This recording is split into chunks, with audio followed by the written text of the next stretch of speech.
This is part 2 of 3 short videos addressing how to confront a spiritually abusive and toxic leader in the church or organization.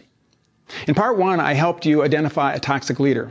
In this video, I'll start to offer steps to confronting a toxic leader. But before I do that, I want to ask the question, should you confront your toxic leader? In my book, Broken Trust, I said that if you find yourself in an abusive church or organization, you should do one of 2 things.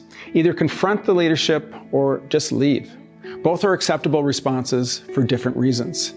I think it's fair to leave if you are part of a large organization and have no access to the leadership or no credibility with them. You can certainly try if you feel compelled to do so, but I don't think you should feel obligated to do it.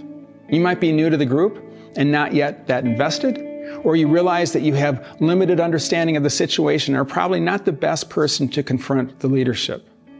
Another possibility is that you might not feel equipped to take on the emotional task of confronting a powerful person. There are many reasons why leaving is simply the best answer.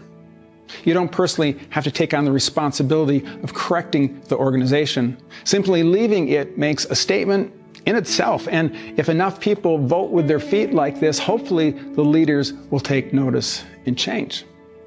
But on the other hand, you might have been a part of the church or a similar group for years, and you know the leadership well. Maybe you've been around long enough to see a pattern of abuse up close and personal, and you might have the kind of personality that can confidently confront an abusive personality. In addition to all this, you may sense that God is even calling you to confront the leadership, much like the prophet Nathan confronted King David in the Bible, if you happen to know that story. If this is what you want to do or feel led to do, then I have 7 steps that I'd like to recommend for you to take. I'll give you the first 3 steps in this video, catch the other 4 in the 3rd video in this series. So the first step is to simply pray. Confronting a spiritual leader is no small task.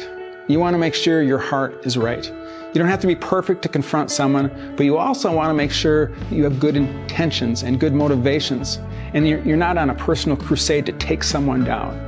Ask God to give you peace, wisdom, and boldness. Second, seek confirmation. Before you confront a leader, talk to your spouse, a trusted friend, or a counselor in confidence to make sure you are seeing the problem clearly. For example, I run many things by my wife because she's very perceptive. When she confirms my thinking, I'm confident that I'm onto something. Be careful, though, not to use these conversations as an excuse to gossip. The goal is to check the accuracy of what you see as wrong. You're looking to God to confirm or disprove your observations. The 3rd step is to go to the leader. Now, this can feel overwhelming. Who are you to challenge a spiritual leader? Well, if the leader isn't open to being challenged, then he or she shouldn't be a leader. Leaders need to model transparency and humility. The door should always be open. If you feel overwhelmed, I think it's fair to speak to a trusted friend or counselor to prep you for the meeting and even go with you for their support or for your support. Before you go, I recommend that you write out what you want to say to make sure you stay on point. Feel free to read what you wrote rather than commit it to memory. If the leader is truly toxic, she will find a way to turn your criticism back on you. Got to watch for that. Unfortunately, people often end up apologizing for wasting her time and then kick themselves all the way home for being manipulated by the leader.